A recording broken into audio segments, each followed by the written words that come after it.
How does that sound? Mic check, mic check. Pretty cool? Yep, okay. My name is Apryl Lewis, and I have been in this fight since Lake Arbor, since Econo Lodge, since Lake... I left. Oh, I was trying to get it.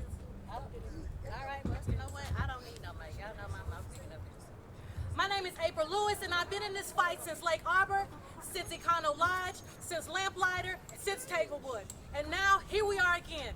Another failed program, another group of families left behind, another tragedy that could have been prevented. We are here today because a mother named Shannon and her 1-year-old son lost their lives during the chaotic, unplanned transition between Hill Charlotte and Cedric Dean's program. Their bodies were left to decay in a room at the Baymont Inn. If we don't act, they won't be the last. Let's be clear, this isn't just about Cedric Dean. This is about a pattern of exploitation, neglect, and performative service that has left families traumatized, displaced, and unheard again and again. Hill Charlotte was entrusted with public dollars and the responsibility of housing families. What families got instead was haircuts, book bags, and photo ops. No case management, no housing plan, no savings plan, no support to move them from crisis to stability. Money was spent on a sign for a building they leased for just 1 year. Meanwhile, families slept in unsafe rooms with no way forward. That's not transformation. That's cosmetic charity masking systemic failure. And when that failure became too big to hide, Cedric Dean stepped in, not with a plan, but with performance. Since May 2nd, Cedric Dean has placed families into homes he does not own. He demanded their Medicaid information without explaining why. He illegally evicted mothers, elders, and children without finding a single eviction. He cut off utilities. He changed locks. He showed up late at night with unknown individuals. This week alone, I have received multiple calls from terrified residents, mothers crying, elders locked out, kids sleeping in fear.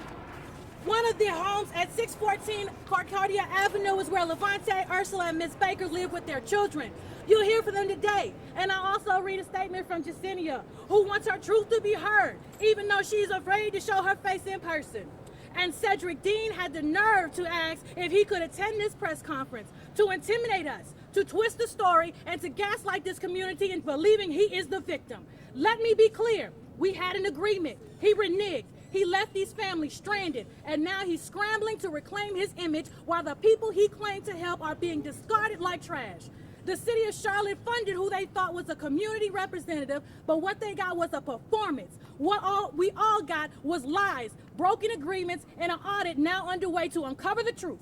So what now? We don't just stand here just to grieve. We stand here to organize, to demand, and to build. We are calling for a community-led stabilization center built from the ground up, by and for the people, trauma-informed, transparent, focused on housing, health, and healing, not headlines. A community stabilization fund, legally established with protocols for disbursement to support displaced families like those Hill Charlotte and beyond.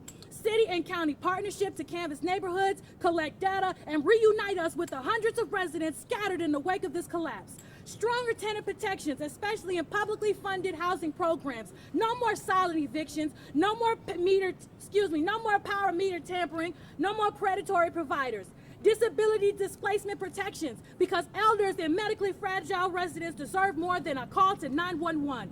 They deserve stability and dignity.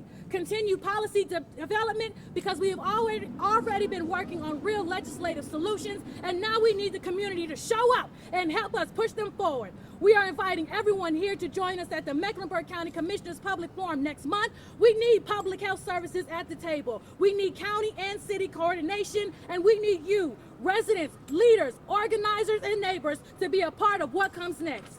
Don't be just outraged. Be organized. Be involved. Help us build what we've never had in Charlotte, a community-led safety net. Let's get justice, let's get answers, and let's build the stabilization center. Thank you. Y'all like that? Tell him, Ashley, yes. Instead of Jacinia, her daughter wants to actually say a few words. Okay, now you gotta say it loud. You gotta tell them that you're mad, because they gotta hear you, okay? Go ahead. I'm tired of my mom being without housing, and they'll put us in housing immediately. If not, then we have the right to call the police. So you want protection? Anything else you want them to know? No.